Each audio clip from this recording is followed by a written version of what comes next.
Tell me, students, have any of you ever tasted the fear of death? If you have not, then you are really lucky, because today we shall narrate a near-death experience to you. As we start, let's hear a few words about our author, Vaikom Muhammad Bashir. Vaikom Muhammad Bashir was a renowned fiction writer from Kerala. He is also widely known as a reputed short story writer, novelist, freedom fighter, and humanist. His works have been translated into many languages. They have won him the Padma Shri Award in 1982. Let us now begin with the story. The story starts with a homeopath doctor narrating a deadly encounter in his life. We, the readers, become part of the audience who are listening to the doctor's story inside the story. The author thus uses the framing narrative device in The Snake and the Mirror.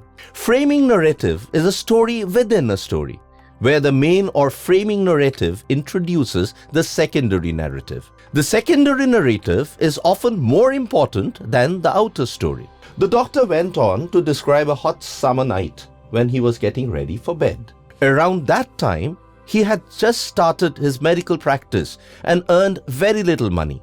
He lived in a small, shabby, rented room infested with rats and with no electricity.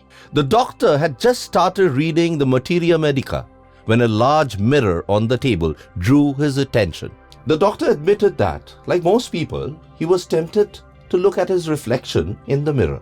We get a glimpse of the doctor's narcissism as he admired his physical appearance. Narcissism is the trait of loving and admiring oneself more than others. He reviewed his position in life. He was a bachelor and a doctor.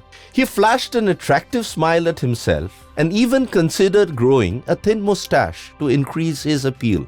The doctor must have thought that the moustache would make him a more desirable groom, because the prospect of marriage soon cropped up on his mind. Notice that his thoughts on marriage were not particularly romantic. He aspired for a wife who would be a successful and prosperous practicing doctor, besides being fat. He had a ridiculous reason for wishing his wife to be fat. She must not be able to run after him and catch him if he decided to flee one day. We can already tell that the doctor is a really self-centered character. Suddenly, a dull thud shook him out of his meditations. A fat snake wriggled over the back of the chair and fell on his shoulder. The snake coiled around his left arm above the elbow and placed its head just 3 to 4 inches from the doctor's, ready to strike. The doctor froze with fear. He could not move a limb or breathe properly. On top of that, he realized that he did not have any medicine for snake bite in his room. All his self-satisfaction and pride in himself vanished in an instant. Fear for his life made him rethink or reanalyze his position in life. He was nothing but a poor, foolish, and stupid doctor. He is not even prepared enough to counter from a snake bite. After all, it was not difficult to predict a snake attack in a room so infested with rats. Admirably, the doctor had not lost his sense of humor, and he smiled helplessly at his situation. The narrator felt that God must have appreciated his ability to laugh at himself in such a grave situation, because the snake was suddenly distracted. It looked at its reflection in the mirror, slid off the doctor's body, and crept towards the mirror. The snake completely forgot about its target over the next few minutes. It kept staring at its own reflection, just as the doctor had been doing all that while. It was a strange situation, and the doctor gradually started to identify with the snake. He felt as though the snake too was thinking of ways to improve his physical appeal by growing a moustache or by applying mascara. The snake thus comes to represent a human being. The figure of the snake has many associations and symbolisms across different cultures of the world. But here, it stands for the dark and negative qualities in humans. The doctor ran for his life as the snake admired itself in the mirror. He went to a friend's house and washed himself properly, pouring oil all over his body.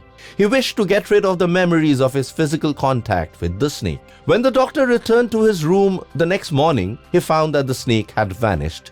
He also found out that the house had been burgled. The thief had emptied his room and left nothing except for a dirty vest. So ended the doctor's tale. The story then returns to the framing narrative in the final paragraphs of the story. Members of the audience start to participate in the story. They ask the doctor personal questions on the story he has just narrated. Someone even asks him if he really ended up marrying a fat wife. The doctor replies that his wife is thin and reedy and as fast as a sprinter. On that humorous note, we come to the end of this video. Hope this thrilling story kept you at the edge of your seats. See you soon in our recap and QA videos.